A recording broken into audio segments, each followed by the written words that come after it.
Wait a minute. I'm talking now. If you don't mind, please. Does that sound familiar?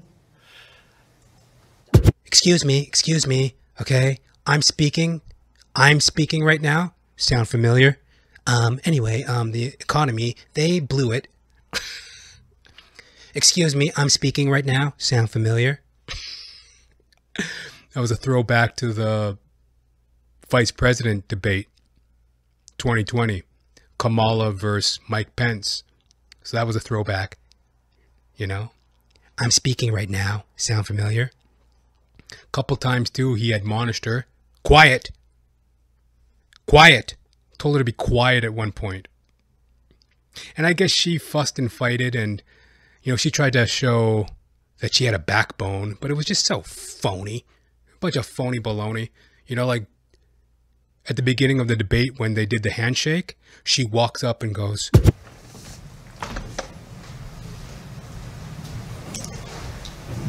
Kamala Harris. Let's have a good debate. Nice to see you. Have fun. Thank you. Welcome to you both. It's wonderful to have you. It's an honor to have you both here tonight. Kamala Harris. Right up in his face. Like, it's just a fake, phony display of perceived power.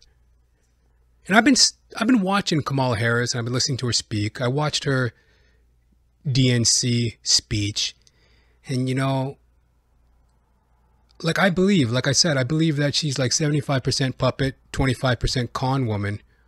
Then there's another part of me that wonders, like, does she actually believe what she's saying? Because one of the biggest criticisms of the left, liberals, the Democrats, this is a quote that I got from the famous Thomas Sowell, the researcher, the financial, I don't know, he's like he's an economist, a researcher, you know, Thomas Sowell. He said something along the lines of, it's not necessarily wrong how the Democrats think or how the left thinks. It's not exactly wrong. It's just that it's not reality. There's nothing wrong with this utopia, lovey-dovey vision that they have. It's just that it's not reality. So with Kamala Harris, when she's all up in Donald Trump's face, Kamala Harris, like trying to throw this kind of confidence around, and like, does she even understand who she's talking to? She's talking to a man who took a bullet in the ear, stood up and immediately shouted, "Fight, fight, fight." This is a guy who like went to the Taliban in Afghanistan, the leader of the Taliban, and he goes, "Don't do it. Don't do it." Whatever the guy's name is, Gerard or Jamal or Hussein, whatever the fuck, the leader of the Taliban. "Don't do it, Jamal. Don't do it, Hussein. Don't do it." And he shows him a picture of his house. "You see this? There's a picture of your house. Think about it. You're going to have to figure it out, whatever that means." This is a guy who stands face to face with terrorist organizations, the Taliban. This is a guy who stands face to face with world leaders, dealing with them all the time. President Xi, he's a tough cookie. Kim Jong-un, Putin, he knows them all. Trump's a tough cookie. And think about what he's done in business. Think how many business deals he's had. Business is a cutthroat world. Real estate is a cutthroat world. Ain't nobody out to give you money. Ain't nobody out to give you anything in this world. Especially high stakes business, real estate, property. Trump built the New York skyline, more or less. If you can make it there, you can make it anywhere. New York, the belly of the beast, like a world-renowned city full of the creme de la creme, the wheels and deals, the wheeler dealers. You think you're going to stroll through the real estate market in New York and just call shots without somebody pushing back, without a little bit of, without anybody trying to push back and contest you? So do you see that point where it's just like, it's such a phony fake that it doesn't mean anything in this world. The world doesn't, like, the truth of the world is, like, your bite better be worse than your bark. Because the real sharks, the real wolves, the real hounds, they smell it. They smell it. Notice how when Kamala walked up, and Kamala Harris, that fake phony display of power, the entire time she was on her heels. Well, the thing about the economy is, what we're going to do is we're going to implement tax cuts, and we're going to get small businesses working, and we're going to invest in people, and this is a new vision forward. And she looked like a fucking squirrel. And that's an insult to squirrels. I like squirrels. But she looked like a squirrel. She was like all twittering and, in her eyes. Trump was just like, no, see, that's a lie. They didn't do that. See, this is what happened, okay? We are on the brink of World War III, okay? I'm going to get it all solved. Putin, I know him well. Zelensky, I know him well. I'm going to sit down. I'm going to talk to them. All right. They would never be doing that thing under my watch. Iran was broke. All right. They were broke. All right. Because of them. The most embarrassing day of our life in America was that pullout of Afghanistan. All right. It is sick. These people are sick. Like, did Trump look shook? Did Trump look uncomfortable? No. And that's what really goes on in this world. Like, just to give a little comparison, like,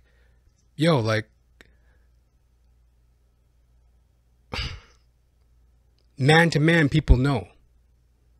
They know borders and boundaries. Like, your bite better be worse than your bark. Because I'm the kind of guy where it's just like, I don't care what people say to me, but in my back pocket, like, I've had so many times where people like be posturing and talking at me stupid and nasty. This is a crazy, nasty world. You run into all sorts of weirdos. And, I ain't no tough guy, but I'm a man willing to defend himself, and a man who understands that I must be ready to defend myself at all times. And sometimes I'll be talking to a person and they're getting all heated and talking stupid, and crazy people at the grocery store, crazy people on the street. And it's so funny when, I usually calm down. I step back and I'm watching, and as they're running their mouths, I'm thinking solar plexus, throat, head, butt, knee, elbow. I'm just like calculating what I'm going to throw on them in case they fuck with me. I'm just like, okay, yeah, keep talking. Head, butt. Yeah, okay, look at you. You arms down by your side, fists unclenched. If you make a stupid move, I'll just punch you right in the solar plexus, choke you out. I'm just like, yeah. That's the truth of the world, man. People don't care about how you posture and how you act. It's what you're capable of delivering and what you demonstrate. So what I'm trying to explain there is like, when you see a person who's demonstrating bravado, but their body language isn't showing danger, then you kind of understand that they're barking. You understand when somebody's barking at you by their body language. It's like, oh, look at this guy. He's talking tough, but his hands are down by his side, fists unclenched, staring up into space, running his mouth. I'm going to step back and I'm going to give him his space to talk like an idiot, but I'm ready to fucking throw that headbutt if he fucks with me. I'm ready to do what I got to do. Okay, cool. Keep talking. The same thing with Trump, like, she comes in with that phony fake handshake, but you could tell he's just like, yeah. And then he was just calm and delivered his rebuttals. And it was 3 against 1. Those two anchors. They were fair enough, but they were obviously, I would give them a 50%. Like, they were pretty biased. Like 100% would be unbiased. They got 50%. They were civil. They ran the microphones decently, but they were pretty biased. They were They weren't no Trump fans, that's for sure. They were just nasty. Anyway.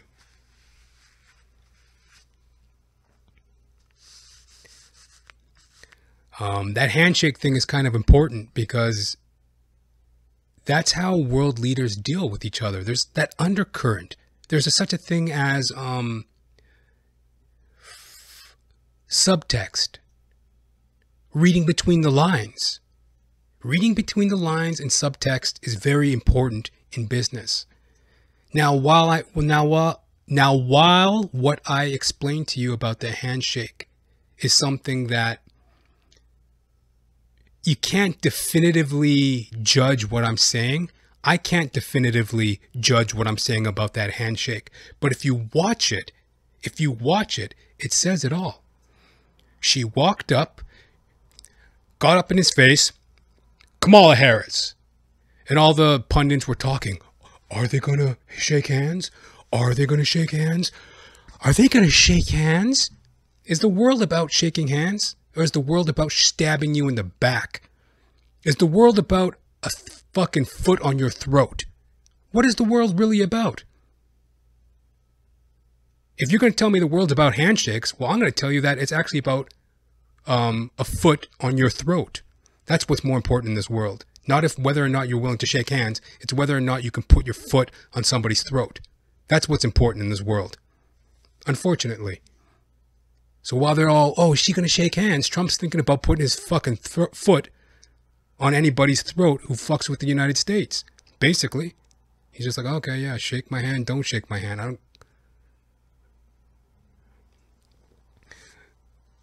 That's very interesting. That's subtext, man. And then after she shook his hand, she was on her heels. She was uncomfortable. Throughout the whole debate. She held it together. She by no means dominated. I guess she did well in the fact that she held it together. And if you're a diehard Democrat, she held it together enough that you could consider it a victory. If there's no way that you're going to be swayed, if you're 100% blue, I'm a liberal to the death. I don't care what they say, what they do. I'm just voting for my puppet. Then I guess she can tick that box. But she was not a comfortable person. She did not show, I wouldn't have given her the job. I wouldn't hire her. I didn't have any confidence in her. But hey, that's my opinion. And why I think that's kind of important is because I think where Trump really succeeded is that the independents, the people who were following Robert F. Kennedy Jr., the people that were following the independents, they're more than likely going to go with Trump. This is the one that weaponized, not me. She weaponized. I probably took a bullet to the head because of the things that they say about me. They talk about democracy. I'm a threat to democracy. They're the threat to democracy with a fake Russia investigation We do have a lot to that get- went nowhere. I'm talking now.